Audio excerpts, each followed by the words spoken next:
Hello everyone, फिर से एक बहुत ही इंटरेस्टिंग न्यू चाइनीज ड्रामा लेकर आई हूँ जिसकी स्टोरी बहुत ही ज़्यादा अच्छी है। तो चलो जल्दी से वीडियो को लाइक कर लो और अभी तक आपने चैनल को सब्सक्राइब ना किया हो तो प्लीज़ कर लो। ड्रामा की स्टार्टिंग होती है हमारी फीमेल लीड सूजी के साथ, जो कि यहाँ हॉस्पिटल में बेहोश होती है। डॉक्टर उसकी फैमिली को बता रहा होता है कि उसकी कंडीशन कितनी ज़्यादा क्रिटिकल है और 1 हफ्ता हो गया उन लोगों ने अभी तक उसकी ट्रीटमेंट का पैसा नहीं भरे। तो सूजी के मॉम डैड और उसका भाई उसके ऊपर पैसा लगाने से मना कर देते हैं और कहते हैं कि ये मर भी जाएगी तो भी हमें फ़र्क नहीं पड़ेगा और अच्छा ही है, इसे हटा दो क्योंकि हम पैसे नहीं देने वाले। और सूजी की मॉम खुद ही उसका मास्क हटा देती है और इस वजह से सूजी यहाँ मर जाती है। पर फिर से उसका रीबर्थ हो जाता है और वो यहाँ अभी कंपनी में होती है। जैसे उसे होश आता है तो उसे पिछली लाइफ की चीज़ें याद आ रही होती है कि कैसे वो हॉस्पिटल में पड़ी हुई थी और उसकी फैमिली उसके ट्रीटमेंट का पैसा देने के लिए मना कर रहे थे। सूजी ये सब याद करके काफ़ी शॉक होती है और तभी उसके सामने उसकी कंपनी का डायरेक्टर आ जाता है और वो उसे कोई प्रोजेक्ट लेने से मना कर रहा होता है जिसे वो हैंडल कर रही थी। सूजी उसकी बातें सुनकर शॉक होती है और वो जल्दी से कैलेंडर देखती है और उसे पता लगता है कि वो रीबॉर्न हुई है और 8 साल पहले के टाइम पर पहुंच गई है। फिर सूजी अपनी आईडी देखते हुए सोचने लगती है कि मैंने अपनी पिछली लाइफ में कंपनी के लिए कस्टमर कलेक्ट करते हुए क्लाइंट के साथ कितनी ड्रिंक करी थी, तभी मैं अपनी मेहनत से कंपनी की वाइस प्रेसिडेंट बन पाई थी। पर मेरा सारा क्रेडिट इस डायरेक्टर ने मुझसे छीन लिया था। अब यहाँ पे डायरेक्टर इसे और काम के लिए फोर्स कर रहा होता है और उसे आज रात तक ही एक प्रोजेक्ट प्लान रेडी करने के लिए बोल रहा होता है। तो सूजी सोच रही होती है कि पिछली लाइफ में कंपनी ने मेरे ऊपर इतना ज़्यादा प्रेशर डाला है और मेरी फैमिली भी मेरे साथ पार्शियल थी, पर फिर भी मैं सभी को खुश करने में लगी थी। लेकिन अब नहीं, अब मुझे गॉड ने एक और चांस दिया है, तो अब मैं सभी को अपनी लाइफ को ऐसे हैंडल नहीं करने दूंगी बल्कि सारी चीज़ें अपने हाथ में लूँगी। यहाँ पर ये बंदा तो सूजी को चिल्लाए जा रहा होता है। फिर सूजी यहाँ गुस्से में कॉफ़ी उठाती है और तुरंत उसके मुंह पे फेंक देती है। फिर ये डायरेक्टर तो पूरा शॉक हो जाता है और कंपनी के और एम्प्लॉयज़ भी झाँक कर इन लोग को ही देख रहे होते हैं। फिर ये कहने लगता है कि क्या तुम पागल हो चुकी हो। सूजी कहती है कि मैं पागल हुई हूँ या फिर तुम कुछ ज़्यादा ही लिमिट क्रॉस कर रहे हो। इतने सालों से तुम लोगों को क्रेडिट छीनते आ रहे हो, क्या तुम्हारा अभी भी पेट नहीं भरा। ये सुनकर फिर ये शौक होता है कि सभी के सामने इसकी बेइज्जती हो रही है। ये कहता है कि कुछ भी बोलना बंद करो। सूजी कहती है कि मैं कुछ भी बोल रही हूँ या फिर सच कह रही हूँ और वो प्रोजेक्ट के इस डॉक्यूमेंट को फाड़ देती है और कहती है कि ये प्रपोजल मैं नहीं रेडी करने वाली हूँ, किसी और को बोलो करने। फिर ये डायरेक्टर से धमकी देने लगता है कि मैं तुम्हें 2 ही ऑप्शन दे रहा हूँ, या तो फिर ये प्रोजेक्ट प्रपोजल रेडी करो या तो फिर अब भी इस कंपनी से निकल जाओ। सूजी तुरंत ही मान जाती है कि ठीक है मैं जा रही हूँ यहाँ से और वो बहुत ही खुशी खुशी जाने लगती है और सभी एम्प्लॉय से कहती है कि तुम लोगों ने भी सुन लिया ना, इस लियो ने मुझे खुद निकाला है और मैं अपनी मर्जी से डिज़ाइन नहीं कर रही हूँ। ऐसा बोलकर वो अपनी आईडी फेंक देती है और कहती है कि अब इतनी अच्छी अपॉर्चुनिटी को मैं मना कैसे कर सकती हूँ। और फिर वो इस डायरेक्टर लियो को समझाने लगती है कि तुम कान खोलकर सुन लो कि तुम मुझे खुद ही निकाल रहे हो, इसलिए तुम मेरे पैसे नहीं कट कर सकते। फिर वो जाने वाली होती है कि वो उससे कह देता है कि तुम भी याद रखो कि तुमने कंपनी के साथ एग्रीमेंट साइन करी हो, तो अगर तुम अभी यहाँ से बाहर गई ना तो फिर याद रखना कि तुम्हें फाइनेंस इंडस्ट्री में 2 साल तक कहीं भी काम नहीं करने मिल सकता। सूजी कहती है कि तुम्हें क्या लगता है कि मुझे इस बात से फ़र्क पड़ेगा, बिल्कुल भी नहीं। और हाँ, तुमने अगर मेरी सैलरी में से $1 भी कट करे ना तो फिर मैं पूरी फाइनेंशियल इंडस्ट्री को तुम्हारे बारे में सब कुछ बता दूंगी। ऐसा सूजी इसे ही धमकी देकर चली जाती है और सभी एम्प्लॉयज़ उसे देखते ही हैरान रह जाते हैं और सूजी के इस न्यू रूप से काफ़ी इम्प्रेस भी होते हैं। फिर हम यहाँ पर ली को देखते हैं जो कि हमारा मेल लीड है। उसका असिस्टेंट उसे इस बारे में बता देता है कि उनकी जो राइवल हुआन कंपनी है उसकी वाइस प्रेसिडेंट ने रिज़ाइन कर दी है और वो बहुत ही मिस्टीरियस है जिसका हमें रियल नेम तक नहीं पता। उसका इंग्लिश नेम एडी है। ली कहता है कि मैंने उसके बारे में सुना हूँ, वो बहुत ही ज़्यादा टैलेंटेड है और अगर वो मेरी कंपनी में काम करना चाहेगी तो कितना अच्छा होगा, तुम उससे इस बारे में बात करो। तो फिर असिस्टेंट बताता है कि बॉस उसने कंपनी के साथ 2 साल का एग्रीमेंट साइन करी थी जिसकी वजह से वो अभी किसी भी फाइनेंशियल कंपनी में काम नहीं कर सकती है 2 साल के लिए। तो फिर इस पर ली कहता है कि तुम उस लड़की को कांटेक्ट करो, अगर वो हमारे साथ काम करने के लिए रेडी होगी तो मैं उसके इस कॉन्ट्रैक्ट को कैंसिल करवा दूंगा। और फिर ये अपने असिस्टेंट से पूछता है कि वैसे अब तुमने मेरे लिए नई मेड का इंतज़ाम किया कि नहीं।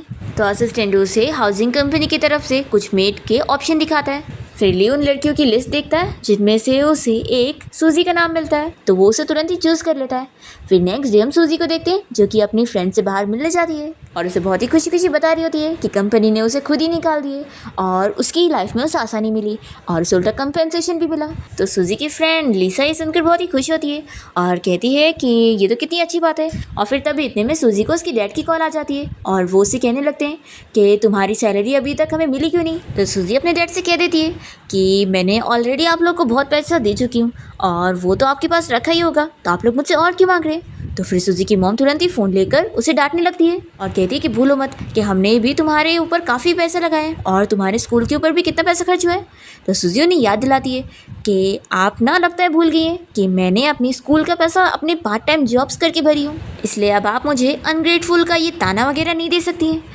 तो फिर सूजी के डैड फिर उसे डांटने लगते हैं कि हम तुम्हारी कोई बकवास नहीं सुनना चाहते हैं, तुरंत ही अपनी सैलरी हमें ट्रांसफ़र करो, नहीं तो फिर हम तुम्हारी कंपनी आकर हंगामे करेंगे।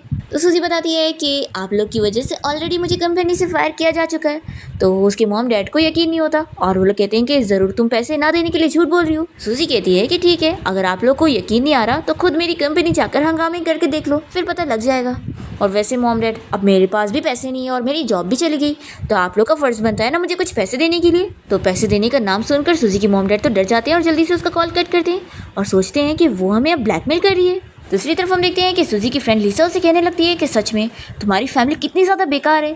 एक तो उन लोगों ने तुम्हारे स्कूल के ऊपर भी कुछ खर्चा नहीं कर रहे और उल्टा अब तुम्हारी जॉब चली गई तो वो पैसे देने तक का भी नहीं सोच रहे और उन्होंने तुरंत ही तुम्हारा कॉल भी कट कर दिया। फिर सूजी याद करने लग जाती है कि जब वो मर रही थी तो कैसे उसकी फैमिली उसे क्या क्या कह रहे थे और उसकी बिल्कुल परवाह नहीं कर रहे थे। फिर वो अपनी फ्रेंड से कहती है कि तुम फिक्र मत करो, अब मैं अपनी फैमिली को एक पैसा भी नहीं देने वाली हूँ। तो ये सुनकर सूजी की फ्रेंड को खुशी मिलती है कि ये हुई ना बात, अच्छा हुआ तुम्हें अकल आ गई। और फिर वो सूजी से पूछती है कि वैसे अब नेक्स्ट तुम क्या करने का प्लान कर रही हो। तो सूजी बताती है कि मैं अब मेड की जॉब करने वाली हूँ।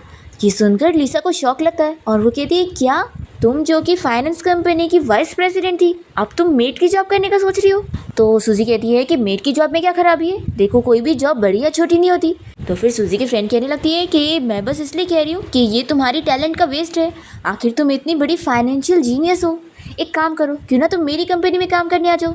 मैंने तुम्हें इस बारे में बताई नहीं थी ना कि मेरे जो बॉस है मिस्टर ली, वो तो बहुत ही ज़्यादा खुश हैं कि अगर तुम उनके साथ काम करो तो सूजी सुनकर शौक होती है और कहती है क्या तुम्हारा वो बॉस मिस्टर ली जो कि बिलियनर प्रेसिडेंट है, वो मेरे बारे में जानता है और वो मेरे साथ काम करना चाहता है। तो लिसा कहती है कि तुम मेरे बॉस से मिली तो नहीं हो और ना वो तुमसे मिले, लेकिन उन्होंने तुम्हारे बारे में काफ़ी नाम सुना है। तुमने दूसरी कंपनी के भी काफ़ी प्रोजेक्ट हैंडल करी थी जो कि काफ़ी अच्छे थे और उनको तुम्हारा काम पसंद आया था। सूजी कहती है कि रहने दो, वैसे भी मैंने अपनी पिछली कंपनी के साथ जो 2 साल का एग्रीमेंट साइन करी हूँ उसकी वजह से मैं इतने इजीली दूसरी जगह काम नहीं कर पाऊंगी और इश्यू को अगर सॉल्व भी किया जाए तो भी मुझे 2 मिलियन भरने पड़ेंगे और मेन बात तो ये कि मेरा अभी फाइनेंस इंडस्ट्री में काम करने का बिल्कुल मन नहीं है। तो लिसा कहती है कि ठीक है, फिर अब तुम्हारा ये डिसीजन है तो मैं तुम्हें सपोर्ट करूंगी। फिर इतने में सूजी को हाउसकीपिंग कंपनी की तरफ से काम की कॉल आती है और फिर वो लिसा को बहुत ही खुशी खुशी बताने लगती है कि मुझे अपनी मेड की जॉब के लिए बहुत ही अच्छा क्लाइंट मिला है, मेरी मंथली सैलरी 20,000 रहेगी।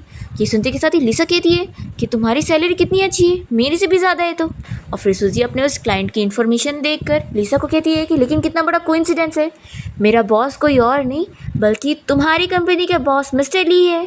फिर ये सुनकर सूजी की फ्रेंड भी शॉक रह जाती है और फिर इसके बाद सूजी अपने काम पर जाने के लिए निकलती है और ली का असिस्टेंट उसे यहाँ ली के विला में ले आता है और उसे बताने लगता है कि उसे ये जॉब इसलिए मिल रही है क्योंकि मिस्टर ली की पिछली मेड ने 2 महीनों की छुट्टी लेकर चली गई है, तो उसे यहाँ पर सिर्फ अभी 2 महीने की जॉब मिली है। और फिर वो उसे पूरा विला दिखाने लगता है और उसका काम बताने लगता है कि उसे बस कुकिंग करनी है और रूम्स को क्लीन करना है।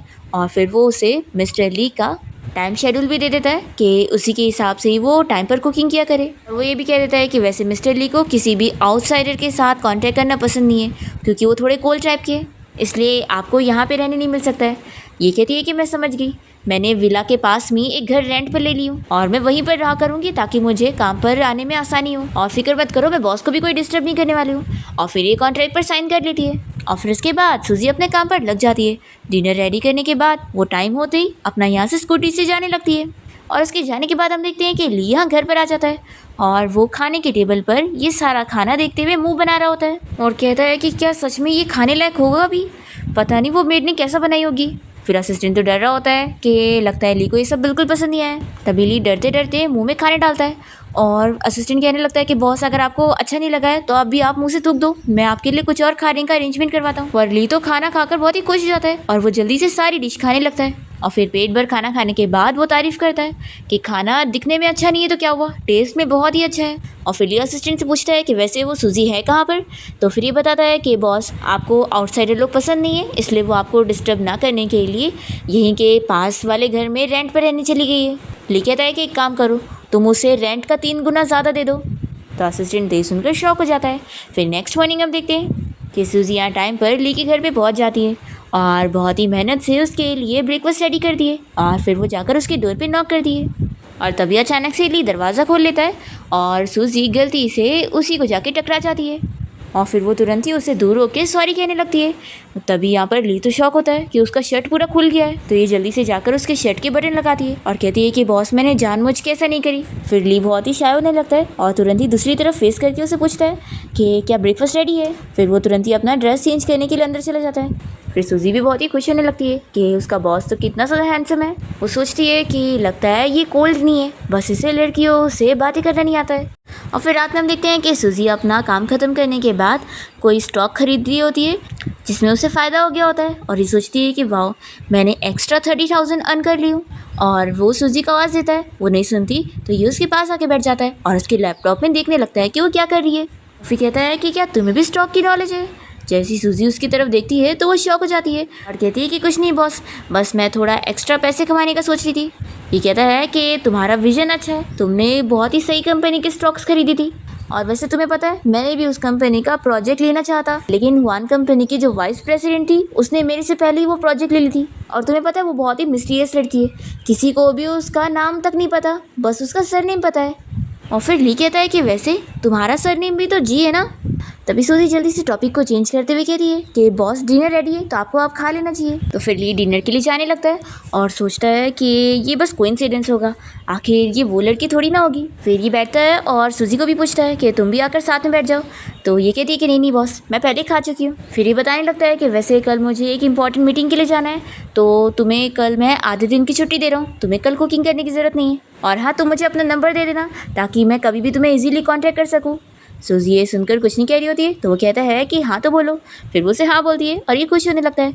फिर नेक्स्ट टाइम देखते हैं कि सूजी इस बारे में अपनी फ्रेंड लीसा को सब कुछ बताती है। तो लीसा बहुत ही शॉक हो जाती है और कहती है क्या मेरे बॉस कोल्ड नहीं है, बस उन्हें लड़कियों से ज़्यादा बातें करना नहीं आती है। और ये सोचकर ही लीसा को और हंसी आ रही होती है। तभी इतने में वैन यहाँ से जाते हुए इन लोग को देख लेती है और कहती है कि ये क्या, मेरे दोनों पुराने क्लासमेट मुझे यहाँ पर मिल गए। और फिर वो दोनों की मजाक उड़ाने लग जाती है। लीसा को वो कहती है कि उसे अभी तक प्रमोशन नहीं मिला और वो सूजी का मजाक उड़ाती है कि वो तो कंपनी से ही फायर हो चुकी है। और वो सूजी के बारे में तो और कुछ कहने लगती है कि वो स्कूल में कितनी ज़्यादा फेमस हुआ करती थी और स्कूल ब्यूटी थी और उसके मार्क्स भी अच्छे थे, लेकिन फिर भी उसे कुछ भी नहीं मिला। तो सूजी कहती है कि तुम्हें तो पहले अपना देखना चाहिए, तुमने ग्रेजुएशन के बाद एक 50 ईयर के ओल्ड मैन को फंसाकर उसे शादी कर ली। तो फिर ये कहने लगती है कि कुछ भी मत बोलो, मेरे हस्बैंड के साथ मुझे प्यार हुआ था और वैसे भी तुम बस मुझसे जेलस हो कि मुझे इतना अच्छा हस्बैंड मिल गया और तुम लोग अभी तक वहीं पे अटके हुए। मुझे तो तुम लोग को देखकर ही हंसी आ रही है। सूजी को बहुत गुस्सा आ जाती है और वो इसे सीधा 2 थप्पड़ लगाती है। तो फिर वैन बहुत ही शौक हो जाती है कि तुमने मेरे साथ ये क्या करी। फिर वो दोनों अपने बॉडीगार्ड से कहती है कि तुम लोग खड़े क्या हो, मारो इस लड़की को। फिर ये लोग जैसी सूजी को मारने जाते हैं तो सूजी तो आसानी से दोनों से फाइट कर लेती है। तो फिर ये देखकर वैन को और गुस्सा आती है और वो कहती है कि तुम लोग किसी काम के नहीं हो, निकलो यहाँ से। और फिर वो सूजी से कहने लगती है कि रुको, मैं अभी अपने हस्बैंड को कॉल करके बुलाती हूँ, वही तुम लोगों को सबक सिखाएगा। और फिर ये तुरंत ही कॉल करके अपने हस्बैंड को बताने लगती है कि हस्बैंड जल्दी से यहाँ होटल पहुँचो, मुझे यहाँ पर कैसे बुली किया जा रहा है। तो फिर इसका हस्बैंड आने के लिए निकल जाता है और फिर सूजी इस वैन से कहने लगती है कि आखिर तुम्हारा हस्बैंड है कौन जो तुम इतना इतरा रही हो। तो ये बताने लगती है कि वो सू ग्रुप कंपनी के प्रेसिडेंट मिस्टर ली का खास एम्प्लॉई है। तो ये सुनकर सूजी और लीसा दोनों को ही हंसी आने लगती है कि ये तो ऐसे बता रही थी जैसे कि इसका हस्बैंड वो सू ग्रुप कंपनी का प्रेसिडेंट ही है। और फिर यहाँ पर वैन का हस्बैंड पहुंच जाता है और कहने लगता है कि किसने मेरी वाइफ को बुली किया। तो फिर वो रोने की एक्टिंग करते हुए बताने लगती है कि हस्बैंड देखो, मैं बस यहाँ पर लंच के लिए आई थी और मेरी ये पुरानी दोनों क्लासमेट ने मेरा मजाक उड़ाई और इन लोगों ने मुझे बुली करी। तो फिर लीसा कहती है कि झूठ मत बोलो, उल्टा तुम हमें बुली करी थी। तो भी ये बंदा तो नहीं मान रहा होता है और कहता है कि मेरी वाइफ को बुली करने वालों को मैं छोड़ूंगा नहीं। सूजी कहती है कि तुम्हारी वाइफ जो हरकतें कर रही थी ना, मैं उसके लिए उसे सबक सिखा रही थी। तो फिर वैन कहती है कि अभी तुम मेरे हस्बैंड के सामने माफ़ी मांग लो, नहीं तो फिर तुम गई। तो सूजी अपना हाथ दिखाकर वैन से कहती है कि लगता है 1-2 थप्पड़ तुम्हारे लिए काफ़ी नहीं था, तुम्हें और चाहिए। तो फिर वो डरने लगती है और कहती है कि हस्बैंड तुम ही देखो। तो फिर इसका हस्बैंड अपने गार्ड से कहता है कि इन दोनों लेडी को पकड़ के मेरे सामने नील डाउन करवाओ। तो फिर लीसा बताने लगती है कि सूजी अगर अभी मिस्टर ली को कॉल करके बुला लेगी ना, तो फिर ये सब तुम्हारे लिए अच्छा नहीं होगा। पर फिर भी ये लोग नहीं मान रहे होते हैं और यहाँ पर होटल मैनेजर को भी बुला लेते हैं इन लोग को यहाँ से बाहर निकलवाने के लिए। तभी लीसा यहाँ सूजी को फ़ोन देती है और सूजी सीधा ली को कॉल लगाती है। हम देखते हैं कि ली यहाँ अपनी इंपॉर्टेंट मीटिंग में होता है और जैसे ही असिस्टेंट उसे बताता है कि उसे सूजी की कॉल आई है, तो वो सभी को चुप रहने का बोलकर सूजी की कॉल उठाता है। तो सूजी उसे बताती है कि बॉस मैं यहाँ होटल आई हुई थी और थोड़ा प्रॉब्लम में फंस गई थी, तो आप यहाँ पर आ सकते हैं मेरी हेल्प करने के लिए। तो वो तुरंत ही आने के लिए हाँ बोलता है और अपनी मीटिंग कैंसिल करके अपने असिस्टेंट के साथ यहाँ पर आने के लिए निकलता है। और फिर सूजी यहाँ वैन से कह देती है कि अब मिस्टर ली 5 मिनट में यहाँ पर पहुँच जाएंगे। तो वैन हंसने लगती है और कहती है कि वो मिस्टर ली जो कि इस शहर का रिचेस्ट मैन है, तुम्हें क्या लगता है कि तुम बस कॉल करके उसे बुला लोगी और वो यहाँ पर तुम्हारे लिए आ भी जाएगा। तो सूजी कहती है कि बिलीव नहीं हो रहा, तो अभी 5 मिनट में पता लग ही जाएगा। वो वैन ये सुन के डर जाती है और अपने हस्बैंड से कहती है कि कहीं इसने सच में मिस्टर ली को तो यहाँ नहीं बुलाई है। तो इसका हस्बैंड कहता है कि फिक्र मत करो, मिस्टर ली आज अपनी बहुत ही इंपॉर्टेंट मीटिंग में है और वैसे भी आज तक उनका किसी लड़की के साथ कोई कांटेक्ट रहा ही नहीं है, तो कोई लड़की ऐसे उन्हें एक कॉल पे थोड़ी ना बुला सकती है और वो आ जाएंगे। तो फिर वैन ये सुनकर खुश हो जाती है और सूजी और लिसा से कहती है कि यानी तुम लोग झूठ बोल रहे हो, तो फिर ये सब एक्टिंग करके फ़ायदा नहीं है और मेरे पास इतना टाइम नहीं है कि मैं तुम्हारी वजह से अपना टाइम वेस्ट करूँ। और वो अपने गार्ड्स को कहती है कि चलो जल्दी से पकड़ो इन लोग को। तभी इतने में यहाँ पर ली पहुँच जाता है और वो चिल्लाते हुए कहता है कि मेरे लोगों को टच भी करने का सोचना मत। फिर सूजी उसे देखती खुश हो जाती है और ली कहता है कि क्या तुम ठीक हो। सूजी कहती है कि हाँ। फिर लिसा बहुत ही खुश होने लगती है और सूजी से कहती है कि तुम तो मिस्टर ली की कितनी खास हो। फिर ली वैन के हस्बैंड को चिल्लाने लगता है कि वो यहाँ पर इन लोगों को बुली कर रहा था, तो फिर वो तुरंत ही माफ़ी मांगने लगता है कि बॉस ऐसा कुछ भी नहीं है। तभी वैन तो शॉक हो जाती है कि सच में सूजी का क्या इस मिस्टर ली के साथ कनेक्शन है। फिर वो तुरंत ही यहाँ ली से कहने लगती है कि मिस्टर ली आप इस धोखेबाज लड़की के ऊपर बिलीव मत करो, ये अच्छी नहीं है। तो ली शॉक होता है कि तुम ये क्या कह रही हो। तभी यहाँ पर वैन का हस्बैंड सीधा उसे थप्पड़ लगाता है कि तुम मेरा सब कुछ ख़राब कर दोगी। तो वैन अपने हस्बैंड से कहती है कि तुमने मुझे मारा। फिर इसका हस्बैंड खुद ही नील डाउन होकर ली से माफ़ी मांगे जा रहा होता है। तो ली कहता है कि माफ़ी तुम्हें मुझसे नहीं बल्कि किसी और से मांगनी चाहिए। तो फिर ये सूजी से माफ़ी मांगता है और कहता है कि प्लीज़ मिस्टर ली को बोल दो कि वो हमें छोड़ दे। तो सूजी कहती है कि मैं क्या कर सकती हूँ, तुम तो मिस्टर ली की कंपनी के एम्प्लॉई हो ना, तो वही तुमसे डील करेंगे कि ऐसा बंदा अब मेरी कंपनी का एम्प्लॉय हो ही नहीं सकता। वो तुरंत ही उसे बताता है कि मैं तुम्हें फायर कर रहा हूँ, तुम लिसा को कंपनी से निकालना चाह रहे थे ना, तो ठीक है अब मैं उसे प्रमोशन दूंगा। फिर सूजी और लिसा तो खुश हो जाते हैं और वैन का हस्बैंड कहता है कि तुम भी जल्दी से नील डाउन हो और मिस सूजी से माफ़ी मांगो। तो फिर वैन कह देती है कि मैं इसे माफ़ी नहीं मांगने वाली हूँ। फिर ली सीधा सूजी को अपने साथ यहाँ से लेके जाने लगता है और वैन का हस्बैंड उसे कितना आवाज़ देता है, पर ली उसकी एक भी नहीं सुनता। और फिर गार्ड्स भी वैन के हस्बैंड को पकड़ के लेकर जाते हैं ताकि उसे कंपनी से निकलवा सके। फिर हम देखते हैं कि सूजी और ली साथ में बाहर आ जाते हैं और फिर ली उसका हाथ छोड़ता है। फिर सूजी उसे थैंक यू बोलने लगती है कि आपने आज मेरी इतनी बड़ी हेल्प करे। तो वो कहता है कि हेल्प तो तुमने मेरी करी हो, मेरी कंपनी से एक बेकार एम्प्लॉय को निकलवाने में। फिर सूजी की फ्रेंड इन दोनों को देखकर खुश हो रही होती है, तो ली उसे कहता है कि तुम बहुत ही अच्छा काम कर रही हो, इसलिए मैं तुम्हें प्रमोशन देने वाला हूँ। फिर वो तो खुश हो जाती है और ली पूछता है कि हम दोनों घर जा रहे हैं, तो क्या तुम भी साथ में चलोगी और हम तुम्हें छोड़ दें। तो कहती है कि बिल्कुल नहीं, और वो सूजी का पर्स देकर यहाँ से जल्दी से भाग जाती है। फिर सूजी ली से पूछती है कि बॉस आज क्या आप अपनी कोई इंपॉर्टेंट मीटिंग में थे। तो ये कहता है कि मेरे लिए तुमसे ज़्यादा ज़रूरी और क्या हो सकता है। सूजी सुनकर शौक होती है। ली कहता है कि मेरा मतलब था कि तुम अभी घर चल के मेरे लिए खाना बनाओगी ना, मुझे अभी तुम्हारे हाथ का बना हुआ खाना खाना है। तो फिर सूजी उसके साथ घर आ जाती है और फिर उसे स्टडी रूम में कॉफ़ी ला कर देती है। तभी यहाँ पर उसके कुछ पेपर्स नीचे गिर गए होते हैं, तो सूजी भी उसकी हेल्प करने जाती है। जैसे ही दोनों एक दूसरे को देखते हैं तो शाय होने लगते हैं और फिर सूजी उसे पूछती है कि बॉस क्या आप युआन कंपनी के साथ प्रोजेक्ट करने वाले हैं। तो फिर ये बताने लगता है कि हाँ क्या कुछ हुआ है। तो सूजी मन में सोचती है कि प्रीवियस लाइफ में उसे याद है कि युआन कंपनी एक फ्रॉड कंपनी है जो कि इसकी कंपनी का नुकसान करवा देगी और फिर इसकी कंपनी का बहुत ही ज़्यादा लॉस हो जाएगा। फिर सूजी ली को समझाती है कि ये युआन कंपनी अच्छी नहीं है, तो वो उसके साथ प्रोजेक्ट ना करे, उनके प्रोजेक्ट में कुछ तो गड़बड़ी है, और वो उसे खुद ही प्रोजेक्ट ध्यान से देखने का बोलती है। तो फिर ली को कुछ गड़बड़ी महसूस होती है और वो कहता है कि ठीक है मैं इस बारे में अपने असिस्टेंट को और इन्वेस्टिगेट करने बोलूँगा। और फिर ली यहाँ सूजी के पास आकर उसे देखने लगता है। तो कहती है कि बॉस क्या हुआ है। तो ये कहता है कि मैं वही देख रहा हूँ कि मेरी मेट के अंदर कितने सारे सीक्रेट छुपे हुए हैं। सूजी कहती है कि बॉस कोई सीक्रेट नहीं है, मैं तो बस एक नॉर्मल सी मेड हूँ। तो फिर ये कहता है कि अगर ऐसी बात है तो तुम क्या अपना करियर चेंज करके मेरी सेक्रेटरी बनना चाहोगी।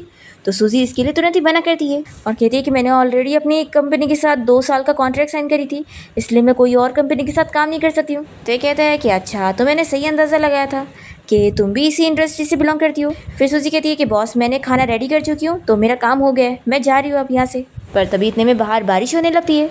तो ली सूजी से कहता है कि क्यों ना आज रात के लिए तुम यहीं पर रुक जाओ। तो कहती है कि बॉस बिल्कुल भी नहीं, आप फिक्र मत करो, मेरे पास रेनकोट है, मैं चली जाऊंगी। और वो जल्दी से यहाँ से भाग जाती है। और फिर हम देखते हैं कि सूजी जब स्कूटी से जा रही होती है तो वो बीच रास्ते में स्लिप होकर नीचे गिर जाती है और उसके पैर में चोट भी लग जाता है। तभी हम देखते हैं कि यहाँ पर ली को किसी गार्ड की कॉल आती है और वो बताता है कि सूजी यहाँ पर गिर गई है। तो ली तुरंत यहाँ सूजी को बचाने के लिए पहुँच जाता है क्योंकि वो यहीं पास में ही थी। सूजी उसे देखकर शॉक होती है कि बॉस आप यहाँ पर क्या कर रहे हैं। तो ये कहता है कि तुम्हारा हाल देखो, और वो जल्दी से उसे उठाता है। पर सूजी उसे दूर होने लगती है, कहती है कि बॉस आपको यहाँ पर नहीं आना चाहिए था, मैं अकेले चली जाती। तो वो जल्दी से पहले उसे अपने करीब करके अम्ब्रेला के नीचे करता है और फिर नीचे बैठ जाता है। कहता है कि जल्दी से मेरे बैग पर आ जाओ, मैं तुम्हें घर लेके चलता हूँ। पर सूजी नहीं सुन रही होती है तो फिर वो उसे उठा लेता है और कहता है कि अब तुम्हें मेरी बात सुननी पड़ेगी, मैं तुम्हें घर लेके चल रहा हूँ। और फिर ये बोलकर वो उसे उठा के लेके जाने लगता है। और फिर ली सूजी को घर लाने के बाद उसका बाल सुखाने में हेल्प करने लगता है। तभी वो मना करती है कि बॉस ये सब मैं खुद कर लूँगी। तो वो कहता है कि आखिर तुमने मुझे झूठ क्यों बोली थी, तुम्हारे पास तो रेनकोट भी नहीं था। तो कहती है कि मैं भूल गई थी। फिर सूजी को अचानक से याद आता है कि मैं अपनी मोटर बाइक तो बाहर ही भूल गई। तभी वो गलती से उसके ऊपर ही गिर जाती है। तो ली से कहता है कि फिक्र मत करो, मैं प्रॉपर्टी मैनेजमेंट को बोल दूंगा कि वो बाद में तुम्हारी मोटर बाइक ले आएंगे। और फिर दोनों जल्दी से उठ जाते हैं और ली से कहता है कि जाओ अब तुम शावर ले लो, नहीं तो तुम्हें सर्दी लग जाएगी, और हाँ आज रात तुम गेस्ट रूम में ही सोओगी, ठीक है। ऐसा बोलकर वो अपने रूम में चला जाता है। और फिर नेक्स्ट सीन में हम देखते हैं कि सूजी की कंपनी का बॉस यहाँ पर उसके वही डायरेक्टर लियो को चिल्ला रहा होता है और कह रहा होता है कि आखिर ऐसे कैसे वो अपनी मर्जी से सूजी को यहाँ से फायर कर सकता है। वो उसे बताता है कि जिस कंपनी के साथ वो लोग प्रोजेक्ट करने चाह रहे थे वो प्रोजेक्ट वो लोग इसीलिए दे रहे थे क्योंकि वो लोग सूजी के साथ काम करना चाहते थे, और अब सूजी यहाँ पर नहीं है तो वो लोग प्रोजेक्ट कैंसिल कर देंगे। इसलिए चेयरमैन डायरेक्टर से कह देता है कि अगर तुमने अब सूजी को वापस यहाँ पे नहीं लाए ना तो फिर तुम भी यहाँ से निकलोगे। तो फिर डायरेक्टर कहता है कि बॉस आप फिक्र मत करो, मैं सूजी को कैसे भी करके यहाँ पर लेकर आता हूँ। और फिर नेक्स्ट मॉर्निंग हम देखते हैं कि सूजी ब्रेकफास्ट बना देती है और ली सर्विंग करने में उसकी हेल्प कर रहा होता है। तो वो कहती है कि बॉस सॉरी, ये मेरा काम था पर आपको करना पड़ रहा है। तो फिर ये कहता है कि तुम्हारे पैर में चोट लगी है ना। फिर इतने में सूजी को डायरेक्टर की कॉल आने लगती है। तो ये सोचती है कि वो लियो मुझे क्यों कॉल कर रहा है। फिर ये इसे बताती है कि बॉस मुझे कुछ ज़रूरी कॉल पे बात करनी है तो मैं अभी आती हूँ। और फिर वो बालकनी के पास जाती है और कॉल उठाती है। फिर वो डायरेक्टर लियो अब इससे बहुत ही अच्छे से बात कर रहा होता है। तो सूजी कहती है कि पॉइंट पर आओ, हमको इतने अच्छे फ्रेंड्स नहीं है जो तुम मेरी हाल चाल लेने के लिए फ़ोन कर रहे होंगे। तो फिर वो बताता है कि बॉस ने कहा है कि वो कंपनी में वापस आ जाए क्योंकि प्रोजेक्ट उसके बिना नहीं चल सकता है। तो फिर सूजी साफ साफ मना कर देती है कि मैं वापस नहीं आने वाली हूँ और तुमने खुद ही मुझे निकाला था। और फिर ऐसा बोलकर जैसे वो कॉल कट करती है और पीछे मुड़ती है तभी यहाँ पर ली इसके पास ही आ रहा होता है और वो उसे देखते ही गिरने वाली होती है। तभी वो उसे गिरने से बचाता है और कहता है कि तुम ब्रेकफास्ट करने नहीं आ रही थी इसलिए मैं तुम्हें लेने आ गया। फिर दोनों साथ में बैठ के ब्रेकफास्ट करते हैं और ये पूछता है कि क्या मैं तुम्हारी कोई हेल्प कर सकता हूँ। तो सूजी कहती है कि नहीं बॉस सब कुछ ठीक है। फिर इसके बाद सूजी ग्रॉसरी शॉपिंग के लिए गई होती है और यहाँ पर ली भी इसके साथ आया होता है। तो कहती है कि बॉस क्या आप मेरा हर वक्त पीछा करने वाले हैं, मैं जहाँ जहाँ जो भी शॉपिंग करूँगी। तो कहता है कि मैं भी यहाँ पर चीज़ें खरीदने आया हूँ। तो कहती है कि बॉस मुझे तो लगता है कि आपका बहाना है। तो फिर वो कहता है कि हाँ देखो तुम्हारे पैर में चोट लगी है ना और मैं तुम्हारा बॉस हूँ तो मेरी जिम्मेदारी बनती है कि मैं तुम्हारी सेफ्टी का ख्याल रखूँ, इसलिए मैं यहाँ पर आया हूँ।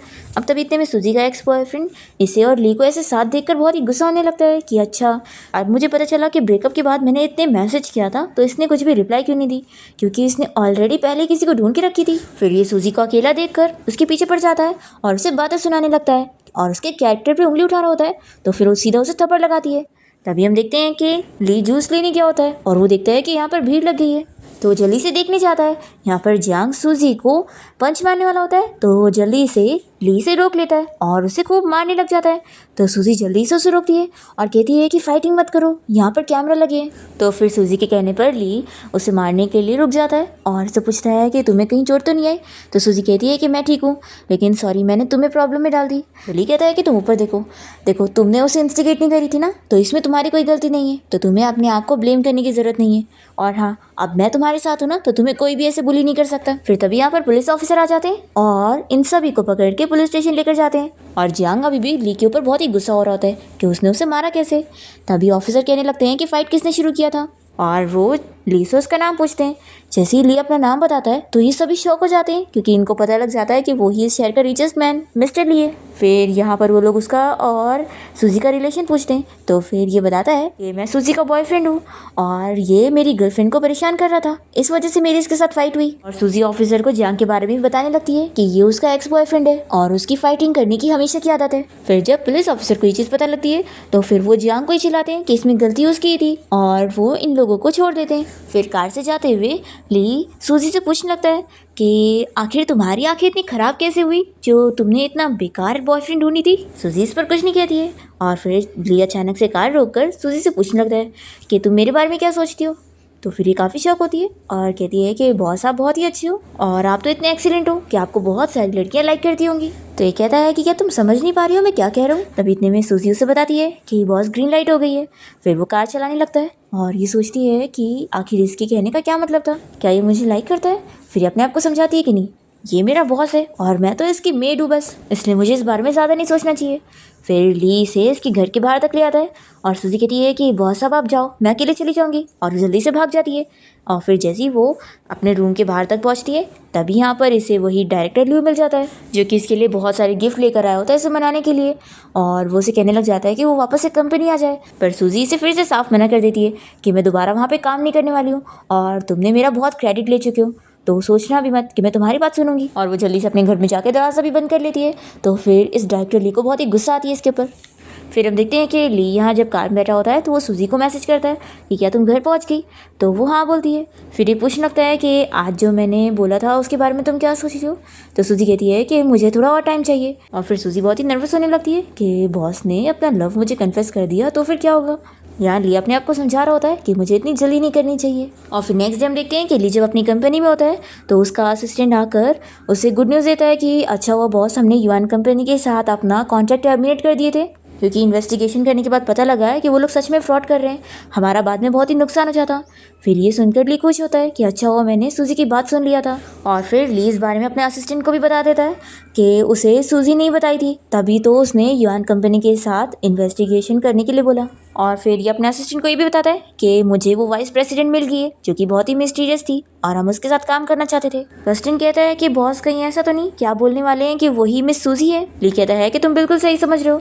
तो फिर असिस्टेंट कहता है कि लेकिन मिस सूजी वो कैसे हो सकती है, अगर वो इतनी अच्छी पोजीशन पर काम कर रही होती तो वो आपकी मेड बनकर क्यों काम करती। ली कहता है कि ये तो अभी मुझे भी नहीं पता है, और हाँ अभी तुम इस बारे में किसी और को मत बताना, ये सूजी की चॉइस है, वो अभी इस चीज़ को सीक्रेट रखना चाहती है तो हम भी रखेंगे। तो असिस्टेंट हाँ बोलता है। ली कहता है कि वैसे कल मेरी जो भी मीटिंग होगी वो कैंसिल कर दो, क्योंकि कल मैं अपने मॉम डैड के घर जाऊँगा।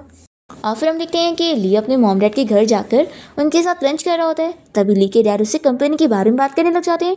तो ली की मॉम मना करती है कि यहाँ पर भी तुम लोग कंपनी के बारे में बात कर रहे हो, वो ऑफिस में जाके करना है, यहाँ पर नहीं, अभी चुपचाप से खाना खाओ। और फिर मॉम यहाँ पर ली को बहुत ही अच्छे से देख रही होती है और कहती है कि अब वो थोड़ा हेल्दी हो गया है। तो फिर डैड भी कहते हैं कि हाँ तुम सही कह रही हो।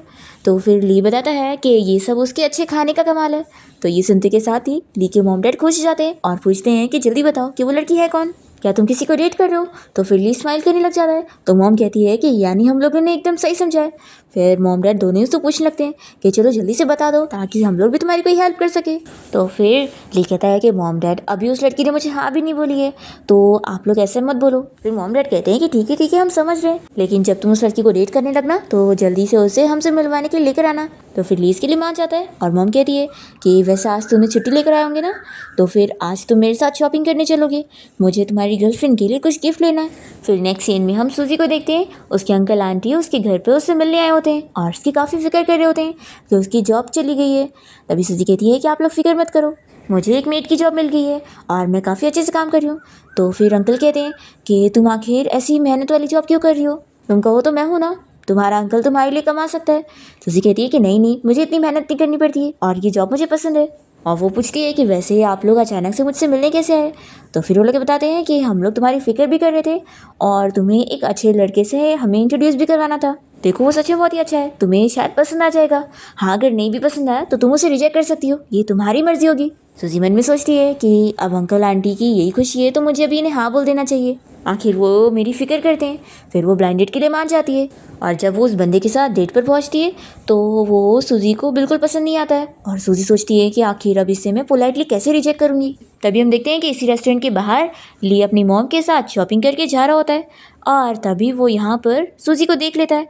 तो वो अपनी मॉम से कहता है कि मॉम आप जाओ, मुझे कुछ काम है। और फिर वो जल्दी से रेस्टोरेंट के अंदर जाता है सूजी के पास और ली की मॉम उसे सूजी को साथ देख लेती है और सोचती है कि अच्छा तो यही वो लड़की है जिसे ली पसंद करता है।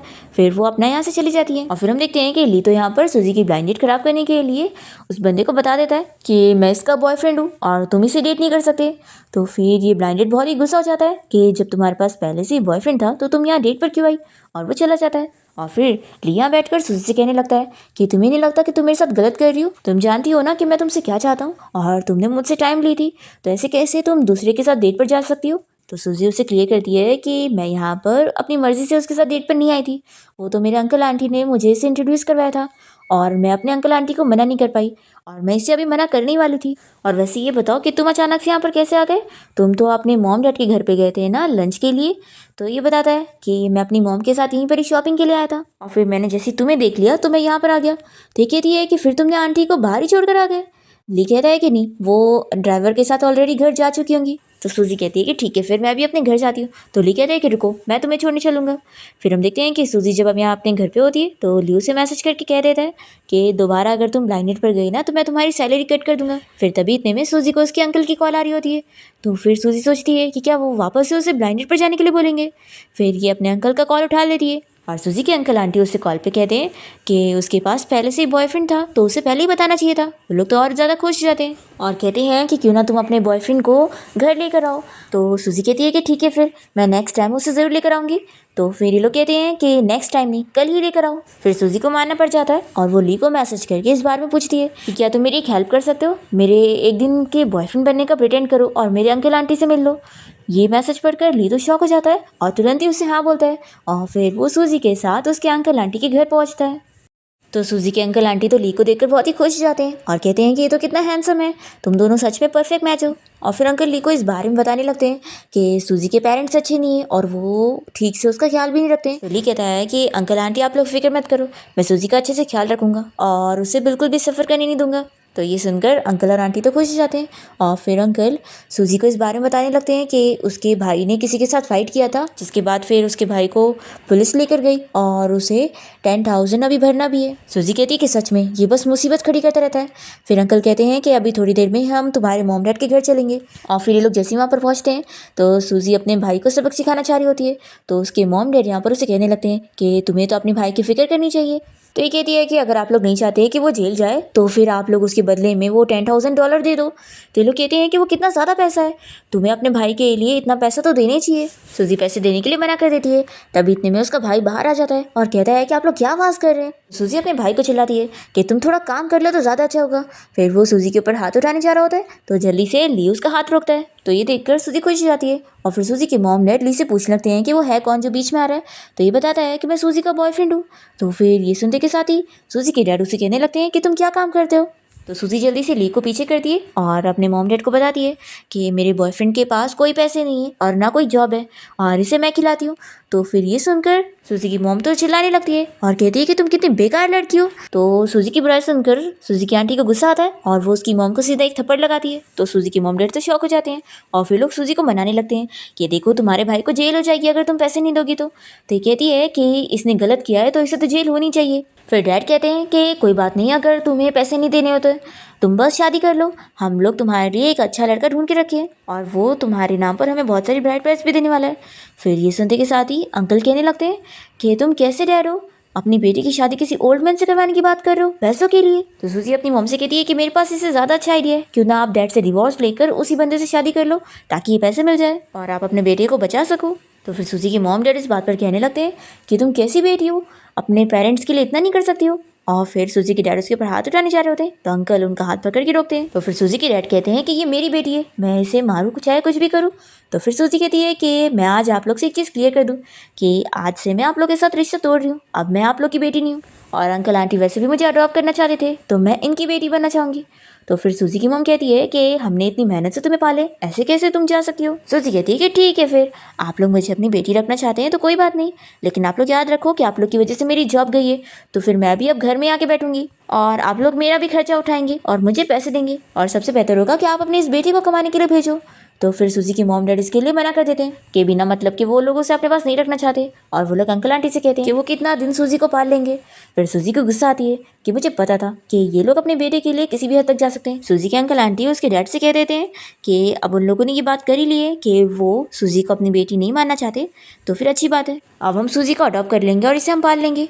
और फिर ये लोग रजिस्ट्रेशन ऑफिस जाकर सूजी को अपनी बेटी बना लेते हैं, और दोनों ही बहुत ज़्यादा खुश होते हैं कि फाइनली सूजी हमारी बेटी बन गई। और वो इन दोनों को साथ में बैठने का बोलते हैं और कहते हैं कि हम लोग तुम्हारे लिए डिनर का इंतज़ाम करते हैं।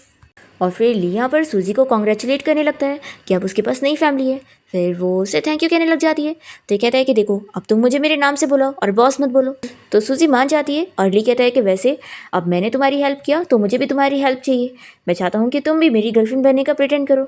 ये सुनकर सूजी शॉक होती है और ये कहता है कि तुम मना नहीं कर सकती हो, तो फिर ये मान जाती है। फिर इसके बाद दोनों ही अंकल आंटी के साथ में बैठ के डिनर करते हैं, और अंकल आंटी सूजी को अपने जमा किए हुए पैसे देने लगते हैं और कहते हैं कि वो अभी मेड की जॉब कर रही है तो उसके पास कहाँ ही ज़्यादा पैसे होंगे, और ली के पास भी तो कोई जॉब नहीं है ना।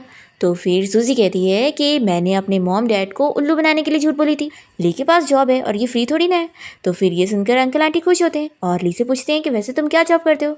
तो सूजी के इशारा करने की वजह से फिर ली को झूठ बताना पड़ता है और वो कहता है कि मैं भी बस एक नॉर्मल एम्प्लॉय हूँ। तो अंकल आंटी खुश होते हैं कि दोनों एक दूसरे को सपोर्ट कर रहे हैं। फिर ये लोग अंकल आंटी से मिलने के बाद घर जाने के लिए निकलते हैं और ली यहाँ सूजी को उसके घर तक छोड़ देता है और वो उसे थैंक यू बोलकर चली जाती है। फिर नेक्स्ट डे हम देखते हैं कि सूजी को उसका कोई पुराना क्लाइंट जू कांटेक्ट करता है और उसे कॉल करके बाहर डिनर के लिए इनवाइट करता है। तो सूजी उसे मिलने चली जाती है क्योंकि वो उसके एक फ्रेंड की तरह भी है। सूजी मिस्टर जू को बताती है कि वैसे अब उसने हुआन कंपनी में रिज़ाइन कर दिए और वो अब उनके साथ नहीं काम कर रही है, और वो इसे सजेस्ट करती है कि अगर वो इन्वेस्टमेंट के लिए काम करना ही चाहता है तो उसे मिस्टर ली की कंपनी के साथ काम करना चाहिए क्योंकि वो लोग उसके साथ काम करने में भी इंटरेस्टेड है। तो फिर कहता है कि ठीक है, मैं इस बार में सोचूंगा। फिर रात में हम देखते हैं कि सूजी ली के साथ बैठ के डिनर कर रही होती है और वो उससे पूछता है कि तुमने आखिर अपने वो वाइस प्रेसिडेंट वाली जॉब छोड़कर मेरे पास जॉब करना क्यों शुरू कर दी, और तुम्हें पता है मैं तो अब तक तुम्हें ही ढूंढ रहा था ताकि तुम मेरे साथ काम करो। सूजी कहती है कि मुझे अब ये जॉब पसंद है तो मैं इसे चेंज नहीं करने वाली हूँ। तो फिर ली मान जाता है। फिर हम देखते हैं कि सूजी जब अपनी फ्रेंड लीसा से मिलने गई होती है तब यहाँ पर एक लड़का आ जाता है जो कि लीसा को लाइक करता है और वो सूजी से अकेले में बात करने के लिए उसे कॉफ़ी पे इनवाइट करता है और उससे टिप्स वगैरह पूछ रहा होता है कि वो लीसा को कैसे इंप्रेस कर सकता है। फिर इन दोनों की बातें चली रही होती है कि असिस्टेंट इसे देख लेता है और ली को कॉल करके बता देता है कि सूजी यहाँ पर किसी मैन के साथ है। तो फिर ली तुरंत ही जेलस होकर यहाँ पर पहुँच जाता है और वो इस बंदे को बहुत ही गुस्से में देखते हुए सूजी को अपने साथ लेके जाने लगता है और फिर वो कार में उससे अपना लव कन्फेस करता है। पर सूजी उसे साफ मना कर देती है कि हम दोनों एक दूसरे के लिए सूटेबल नहीं हैं, तो भी वो कहता है कि नहीं, और फिर वो उसे अपने घर के बाहर तक ले आता है। सूजी कहती है कि ये मेरा घर नहीं है। ऐसा बोल करके वो जा रही होती है तो ये जल्दी से उसका हाथ पकड़ के रोकता है और फिर तुरंत ही उसे किस कर लेता है और कहता है कि तुम मुझ पर बिलीव करो। सूजी रोने लग जाती है और कहती है कि तुम मुझे थोड़ा और टाइम दो। ली कहता है कि ठीक है, लेकिन आज रात तुम इधर ही रुकोगी। सूजी उसके साथ जाने के लिए नहीं मान रही होती है तो ये प्रॉमिस करता है कि मैं तुम्हें कोई फोर्स नहीं करने वाला हूँ। और फिर सूजी यहाँ रात में ली के घर पे होती है और वो उसके बारे में सोच रही होती है कि हम दोनों दो अलग दुनिया से और एक दूसरे के लिए बिल्कुल सही नहीं है। फिर नेक्स्ट मॉर्निंग होते ही वो उसके लिए ब्रेकफास्ट रेडी करती है और जब वो उसे उठाने जाती है तो देखती है कि उसे बहुत ज़्यादा फीवर है और वो बिल्कुल होश में नहीं आ रहा है। तो ये उसे उठा के कैसे भी करके हॉस्पिटल लेकर जाती है। फिर हम देखते हैं कि ली को जब होश आता है तो उसका असिस्टेंट यहाँ पर होता है तो ली उसे पूछने लगता है कि सूजी कहाँ पर है। ये बताता है कि वो वापस अपने घर गई है। फिर इसके बाद हम देखते हैं कि सूजी यहाँ पर ली के लिए ब्रेकफास्ट लेकर पहुँच जाती है और वो उसे सूप पिलाने लगती है और कहती है कि इसे पियोगे तो जल्दी ठीक होगे। फिर हम देखते हैं कि ली की मॉम को जैसे इस बारे में पता लगता है कि ली यहाँ हॉस्पिटल में है तो वो जल्दी से उसे देखने के लिए आ जाती है और जब यहाँ पहुँचती है तो वो सूजी को उसकी ऐसी केयर करते हुए देखकर खुश होती है। फिर यहाँ पर ली की मॉम से पूछने लगती है कि तुम्हारी वो मेड कहाँ पर है, उसे भी तो यहाँ पर होना चाहिए था ना तुम्हारी केयर करने के लिए। तो फिर असिस्टेंट बताता है कि वो मेड कोई और नहीं बल्कि मिस सूजी है। तो ये जानकर ली की मॉम शॉक होती है कि यही वो है, पर उन्हें इस बात से कोई प्रॉब्लम नहीं होती है। वो यहाँ से जैसी बाहर निकलती है तो उनकी एक रिलेटिव उन्हें देख लेती है और वो उन्हें भड़काने लगती है कि तुम आखिर अपने बेटे को किसी मेड के साथ डेट करने के लिए कैसे दे सकती हो। ली की मॉम कहती है कि इसमें प्रॉब्लम ही क्या है, दोनों एक दूसरे को पसंद करते हैं और वो एक अच्छी लड़की लगती है। तो फिर ये लेडी ली की मॉम को समझाने लगती है कि एक गरीब लड़की अच्छी हो ही नहीं सकती है और तुम्हारा बेटा इतना अमीर है और उसके पास इतना पैसा है इसलिए तो वो उसके पास आई है। फिर ली की मॉम भी ये सुनने के बाद इस बारे में सोचने लगती है और उन्हें भी सूजी पर शक हो जाता है कि वो ज़रूर पैसों के लिए उनके बेटे के पास होगी। फिर वो रात में यहाँ पर सूजी को छुट्टी करके भेज देती है और खुद ही ली की केयर कर रही होती है, पर ली तो फिर भी यहाँ सूजी को मिस कर रहा होता है। इसके बाद ली की मॉम सूजी के घर पहुंच जाती है और उसे पैसों का चेक देने लगती है और कहती है कि तुम मेरे बेटे से दूर हो जाओ और उसे फंसाने की सोचना भी मत। सूजी को ये सुनकर बहुत ही बुरा लगता है और वो उसकी मॉम से बिल्कुल क्लियर करती है कि वो उसके बेटे को बिल्कुल फंसा नहीं रही है। सूजी कहती है कि आप चाहती है ना कि मैं उसके लिए काम ना करूँ और उसे दूर हो जाऊँ, तो ठीक है, मुझे पैसे देने की ज़रूरत नहीं है, मैं ऐसे ही उससे दूर हो जाऊँगी। तो ली की मम कहते हैं कि ठीक है, फिर अपना प्रॉमिस पूरा करना।